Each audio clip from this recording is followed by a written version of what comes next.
অসম বিধানসভাৰ চলিত অধিৱেশনত Assam coaching institute control and regulation act নামে এখন আইন অনা হ'ব, যাৰ জৰিয়তে অসমত বৰ্তমান চলি থকা কোচিং ইনষ্টিটিউটসকলক বা কোচিং ইনষ্টিটিউটবিলাকক এটা ব্যৱস্থাৰ মাজলৈ অনাৰ বাবে প্ৰচেষ্টা কৰা হ'ব।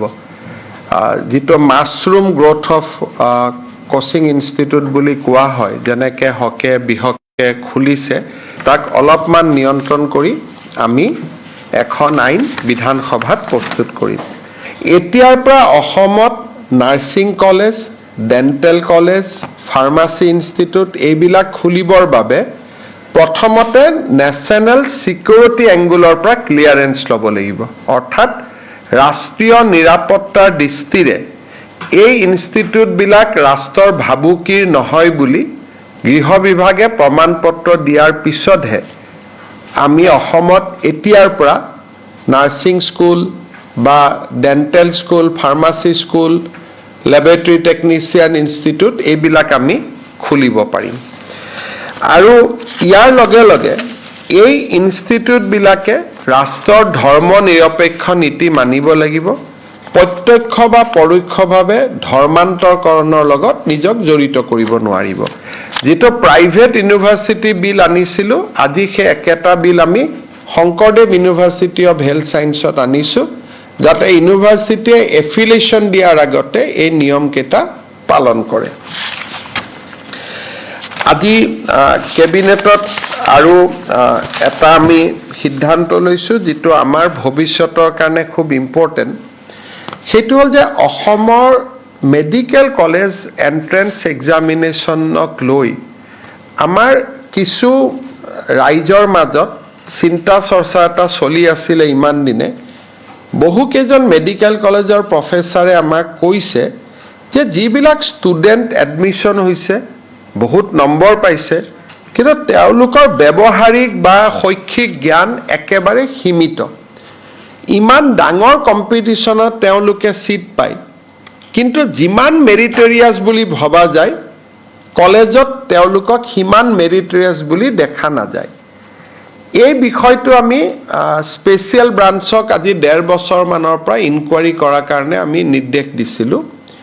তেখেতসকলে আমাক জনালে যে মেডিকেল কলেজৰ এণ্ট্ৰেন্স এক্সামিনেশ্যনৰ এক্সামিনেশ্যন চেণ্টাৰবিলাক মেইনলি প্ৰাইভেট ইনষ্টিটিউটবিলাকত আছে। যেনেকৈ কটন কলেজিয়েটত নাই, একাডেমীত নাই, কিন্তু হোজাই 3খন প্ৰাইভেট স্কুলত চেণ্টাৰ আছে, হাইলাকান্দিতো এখন প্ৰাইভেট স্কুলত চেণ্টাৰ আছে। দিল্লীয়ে চলাই কাৰণে আমি এই কথাবিলাক ইমান দিন যোৱা নাছিলোঁ। এতিয়া আমি 3টা সিদ্ধান্ত লৈছোঁ কেন্দ্ৰীয় চৰকাৰক অনুৰোধ কৰিবৰ কাৰণে, যে এইবাৰ মেডিকেল টেষ্টৰ এণ্ট্ৰেন্স অকল চৰকাৰী বিদ্যালয়ত হ'ব। নম্বৰ 2, এই এণ্ট্ৰেন্সক যেনেকৈ এডিআৰই পৰীক্ষাত ডিচি আৰু এছপিয়ে নিৰীক্ষণ কৰে, তেনেকৈ এডিআৰই পৰীক্ষাৰ দৰে ডিচি আৰু এছপিৰ প্ৰত্যক্ষ নিয়ন্ত্ৰণত হ'ব। আৰু বায়'মেট্ৰিক টেষ্ট যাতে ষ্টুডেণ্টে কৰিহে এক্সাম হলত সোমাব পাৰে। গতিকে মই ভাবোঁ যে এইখিনি ব্যৱস্থা ল'লে আমি মেডিকেল এডমিশ্যনৰ প্ৰক্ৰিয়াটো আমি স্বচ্ছ কৰিব পাৰিম। কিন্তু এই গোটেই কামবিলাক কেন্দ্ৰীয় চৰকাৰে কৰে। গতিকে আমি আজি মুখ্য সচিবক অথৰাইজ কৰিছোঁ যাতে আপোনালোকে ডাইৰেক্টৰ নেশ্যনেল টেষ্টিং অথৰিটিৰ লগত যোগাযোগ কৰে আপুনি, আৰু কেবিনেটৰ সিদ্ধান্তখিনি তেওঁলোকক জনায়। আৰু মই নিজেও কেন্দ্ৰীয় মানৱ সম্পদ মন্ত্ৰী ধৰ্মেন্দ্ৰ প্ৰধানৰ সৈতে বিষয়টো আলোচনা কৰিম। কোকৰাঝাৰ ইউনিভাৰ্চিটি এক্টত সামান্য সংশোধন হ'ব। আৰু আজি 2টা মেগা ইণ্ডাষ্ট্ৰিয়েল পাৰ্কৰ কাৰণে কেবিনেটে উদ্যোগ বিভাগক কামৰূপ আৰু মৰিগাঁৱত কিছু ভূমি আবণ্টন কৰে।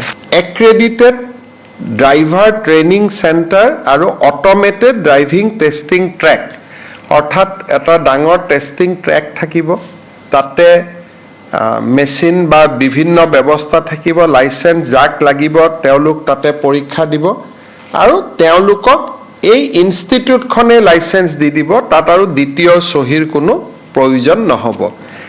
আজি কেবিনেটে এই ব্যৱস্থাটোত মঞ্জুৰি দিছে আৰু প্ৰত্যেক সমষ্টিতে 126টা সমষ্টিত 126খন ড্ৰাইভিং ইনষ্টিটিউট খোলাৰ বাবেও কেবিনেটে অনুমোদন দিছে।